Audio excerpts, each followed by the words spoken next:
Hey there, welcome to BrowserHow. In this quick tutorial, I'm going to show you how to customize the JavaScript settings for websites on your Chrome app on computer. So open the Chrome app and go to Chrome:/settings. In this URL, you would be able to see this privacy and security tab, and here you would be access this site settings. In the site settings, if you scroll a bit, you will have this content section, and within it you have this JavaScript.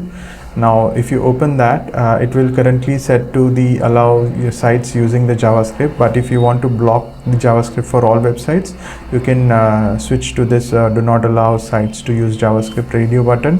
However, it is not recommended to use this setting because JavaScript is used for most of the websites to have an interactive layout and designs, and if you block the JavaScript, most of the website might be misbehave. So instead you can continue to use the JavaScript, and then you can use this option not allowed to use the JavaScript, and under it you can click on this add button and enter the website that you do not want the JavaScript to be added. Say suppose I do not want it to use on a fake.com website, then I can just choose, and the fake.com website will not be able to use the JavaScript function in the browser. So in this way you can customize the JavaScript on your Chrome browser on computer. I hope you find this video helpful. Please hit that like button and subscribe if you haven't already. Thank you for watching. Cheers.